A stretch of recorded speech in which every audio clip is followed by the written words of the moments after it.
Il faut reconnaître que cette machine est pointilleuse et le moindre que l'on place une feuille perforée un peu en biais dans le lecteur, on a l'incident qui s'est produit sur la vidéo numéro 3. C'est la raison pour laquelle il me semble absolument incontournable ou impératif de pouvoir vérifier un programme lorsqu'une feuille perforée est engagée dans le lecteur. Là, je vais vous proposer la méthode la plus rapide sur mon prototype, qui consiste à utiliser le petit clavier spécial qui est là. Pour ça, on passe en mode vérification de programme. Une fois qu'on est en mode vérification de programme, j'avais oublié de mettre sous tension, autant pour moi. Le témoin lumineux qui est là prévient l'opérateur que si on passait en mode automatique avec cet interrupteur sur vérif, eh bien le comportement du programme ne serait pas normal. C'est un simple avertissement incitant l'opérateur à repasser sur la position normale, cet inverseur, lorsqu'on veut passer en automatique. La méthode de vérification du programme est extrêmement rapide là. Si j'appuie sur la touche 1 de la transition 1, eh bien j'ai les informations concernant donc les orifices qui sont percés sur la feuille de programme. Ici, transition 1 est à 0, ici, transition 1 est à B. Par exemple, je regarde ma fiche signalétique du programme et je vois que pour la transition numéro 2, lorsqu'on a lu un état 1, on devra avoir l'écriture d'un 1, un mouvement à gauche et passer à l'état 3. Donc ça, c'est la transition 2 pour un état 1. Écriture d'un 1, mouvement à gauche et transition 3. Pour l'état 0, même chose.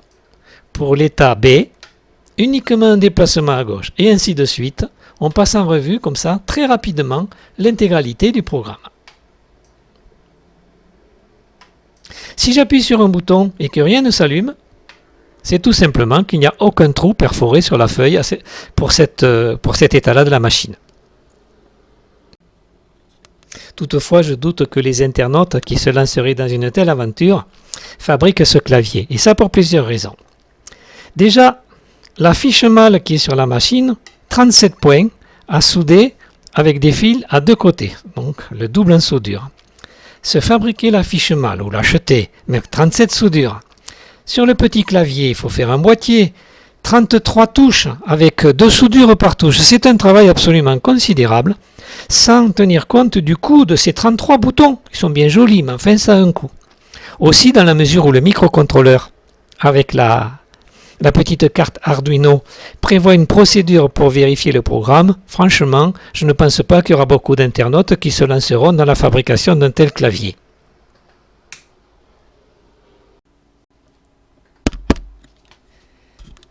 La technique pour vérifier un programme en utilisant le microcontrôleur est relativement simple.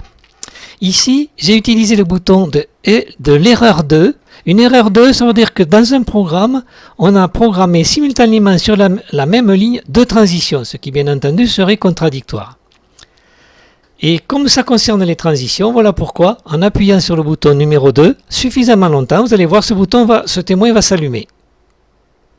Dès qu'il s'allume, je peux relâcher le bouton, et à ce moment-là, même si ça ne se voit pas très bien sur la vidéo, la diode électroluminescente qui est là se met à clignoter rapidement. Là, on est en mode vérification de programme. Chaque fois que je vais appuyer sur le bouton, ici, on va augmenter la transition d'un pas. Mais avant, il faut décider si je veux vérifier les lignes à l'état B, à l'état 0 ou à l'état 1. Par exemple, on va vérifier les lignes à l'état blanc. État blanc, transition numéro 1, on va aller à gauche. Transition numéro 2, on va à gauche. Transition numéro 3, on va à droite. Transition numéro 4, on va à gauche. Transition numéro 5, on va à droite. Et on va en transition numéro 6. Et ainsi de suite, on va passer en revue tout le programme. Là, c'est un programme qui est très court et qui, en l'occurrence, fait moins de 7 transitions au total. Ce qui fait que ici, plutôt que faire pas à pas revenir en transition 1, il vaut mieux sortir du mode. Alors, pour sortir du mode, c'est très facile. On appuie sur le bouton jusqu'à ce que le témoin s'allume. Et quand je vais le relâcher, eh bien, la lunette des transitions va être remise sur l'état 1. On est sorti du mode vérification de programme. Si je veux vérifier maintenant les lignes à l'état 0, il suffit donc de re-rentrer dans le mode.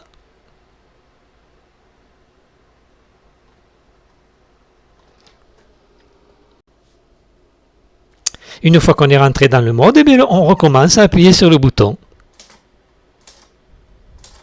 Par exemple, si je regarde ma fiche de programme, en transition numéro 5, pour l'état B, on aura un mouvement à droite et on passera à l'état 6. Mouvement à droite et on passe à l'état 6. Et ainsi de suite. Je vais à nouveau sortir du mode. Et on est revenu donc dans l'état 1. Je veux vérifier maintenant, on a vérifié les lignes B, les lignes, je crois, 0. On va vérifier les lignes à 1. Donc, on impose un état 1. On passe en mode vérification de programme. Et puis, on recommence. Ça reste malgré tout très convivial et très rapide.